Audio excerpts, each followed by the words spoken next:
স্ত্রী স্বামীর কোন পাশে ঘুমালে সংসারে সুখ আসে এবং আল্লাহ তাআলা সন্তুষ্ট হন, আল্লাহ খুশি হন এবং শয়তান অখুশি হন। মনে রাখবেন, স্বামী স্ত্রীর সম্পর্ক হচ্ছে মধুর সম্পর্ক। নবীজি সাল্লাল্লাহু আলাইহি সাল্লাম কোন দিকে ঘুমাতেন, কোন পাশে ঘুমাতেন এবং আম্মাজান আয়েশা রাদিয়াল্লাহু তাআলা আনহা তিনি কোন পাশে ঘুমাতেন, এই বিষয়গুলো জানলেই কিন্তু আমাদের সংসারের ভিতরে সুখ আসবে, শান্তি আসবে। কেননা মনে রাখবেন, নবীজি সাল্লাল্লাহু আলাইহি সাল্লামের যে সুন্নাহগুলো আছে সেগুলো যদি আমরা বাস্তবায়ন করতে পারি তাহলে আমাদের সংসারে সুখ আসবে।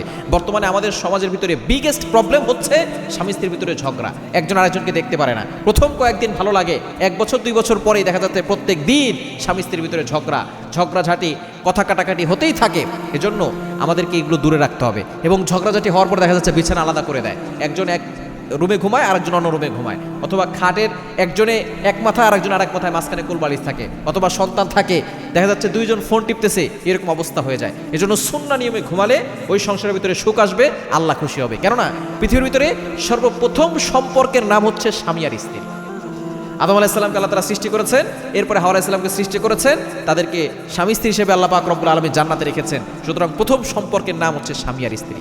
নবীজি সাল্লাল্লাহু আলাইহি সাল্লাম ডান পাশ হয়ে ঘুমাতে পছন্দ করতেন এবং আম্মাজান আয়েশা রাদিয়াল্লাহু তাআলা আনহা অন্যান্য স্ত্রীরা তার দিকে ফিরেই ঘুমাতেন। সুতরাং স্বামী আর স্ত্রী মুখোমুখি হয়ে ঘুমাবে, এটার ভিতরে বরকত আছে এবং তারা জড়িয়ে ধরে ঘুমালে আল্লাহ পাক রব্বুল আলামিন তাদের উপরে রহমত নাজিল করেন। মনে রাখবেন, স্বামী যদি স্ত্রীকে মহব্বত করে তাহলে নফল ইবাদতের সওয়াব পায়, স্ত্রী যদি স্বামীকে মহব্বত করে নফল নামাজের সওয়াব পায়, স্ত্রী যদি স্বামীর জন্য সাজুগুজু করে নফল নামাজের সওয়াব পায়, এবং স্বামী যদি স্ত্রীর জন্য আইসক্রিম কিনে নিয়ে আসে, ফুচকা কিনে নিয়ে আসে, যেটা স্ত্রী পছন্দ করে সেটা যদি নিয়ে আসে তাহলে আল্লাহ পাক রব্বুল আলামিন দান করার সওয়াব দেন। সুতরাং স্বামী স্ত্রীর সম্পর্ক হচ্ছে মধুর সম্পর্ক।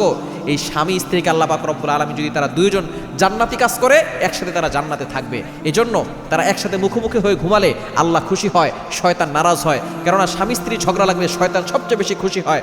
এই জন্য শয়তানকে খুশি করা যাবে না, আল্লাহকে খুশি করতে হবে। স্বামী স্ত্রীর ভিতরে কথা কাটাকাটি হবে, আপনারা বিছানা আলাদা করবেন না, একসাথে ঘুমাবেন, দেখবেন সংসারের ভিতরে সুখ আসবে, সংসারের ভিতরে শান্তি আল্লাহ পাক রব্বুল আলামিন ঢেলে